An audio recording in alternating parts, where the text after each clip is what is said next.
So today I'm going to be performing a musculoskeletal exam. So I'm going to start with the cervical neck. So I'm going to note alignment of the cervical spine, and then I'm going to feel on both sides. And then I'm just going to do the whole thoracic and lumbar spine as well now too. So I'm going to note alignment of the spine, and then I'm going to palpate down to feel the paravertebral muscles. Do you have any pain or tenderness with that at all? No. Okay. And then, so I'm going to have you perform flexion of the neck and extension, so backwards, and lateral. Have her put her ear to her shoulder on each side. Good. And then rotation of the neck. And I would perform that against my hand for strength. So strength goes 5 throughout, meaning that she has full range of motion against gravity and then against resistance as well. And I'm going to be noting that throughout, that she's got strengths of 5s. So then I'm going to assess the shoulder. So here I will have you perform abduction and then adding it to your body. So adduction across. And then I will have you perform internal rotation. So that's external rotation, sorry, it's touching your head, and then external rotation, hand to your back. Perfect. And let's see, that was all. There we go. Oh yeah, and then bringing it in and across. Perfect. So movement was 5s throughout there. No pain or crepitus noted at the joints when she moved them, and all of her muscles were intact with that. And then we can move on to the elbow. And again, I'm going to be performing it bilaterally each side. So we're going to note the olecranon process, the medial epicondyle, the lateral epicondyle. And then I will have her perform flexion and extension, and then pronation and supination. Perfect. So no issues with that at all.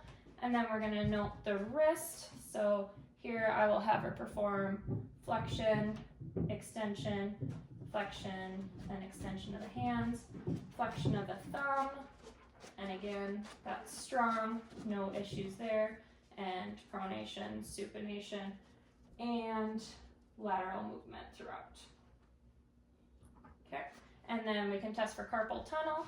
So I'll have you put your hands together like that. This is the Fallon sign. Have her hold it for about a minute and then check for any numbness or tingling or pain afterwards.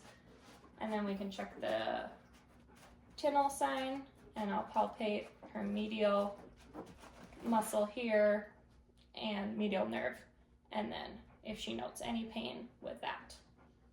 So everything's negative there. We would palpate all of her distal metacarpal joints and her medial metacarpal joints as well. Okay, then you can go ahead and lay down. Actually, no.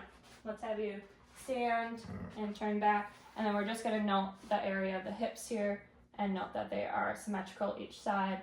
And then I'm going to have you bend forward and touch your toes. Good. And we're going to just note that the spine is straight here, looking for any scoliosis, so that it's flexion of the back, and then hyperextension, rotating or bringing your back backwards.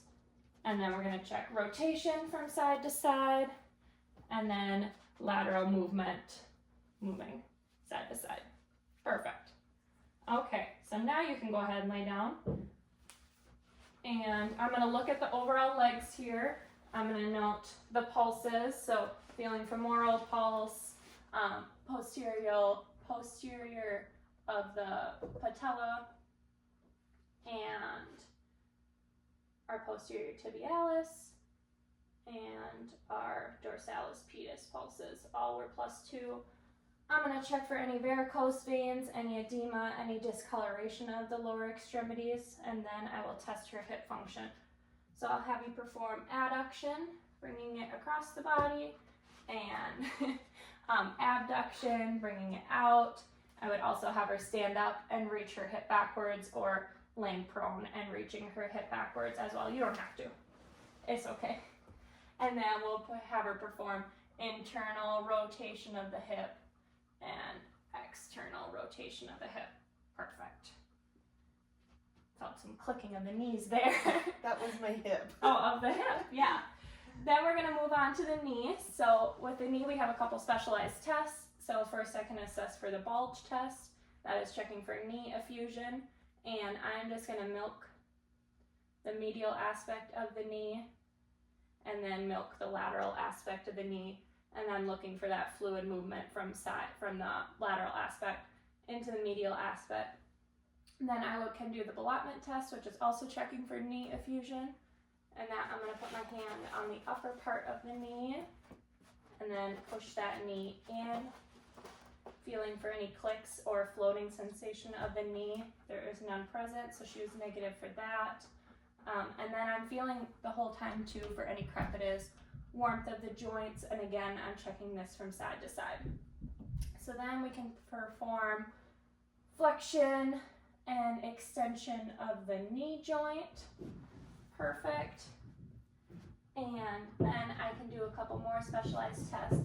So this one is our posterior anterior drawer test. So I would have her knee at 45 to 90 degrees of an angle. I'm going to put both thumbs on the anterior medial aspect of her tibia and push inward. And that would be positive. If it moved inwards 5 millimeters, that would be a sign of a torn ACL. And then pulling it forward be a sign of a posterior ACL tear. So that was negative. Then we can do McMurray's test, testing the medial meniscus and the lateral meniscus.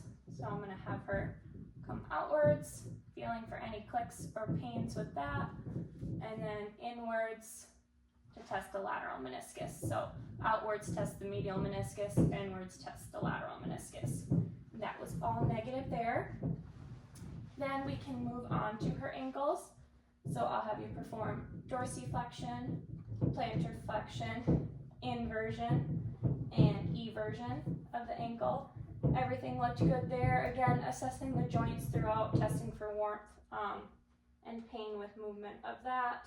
We can have you perform flexion and extension of the toes as well. I think that's it. Let's see if I forgot anything.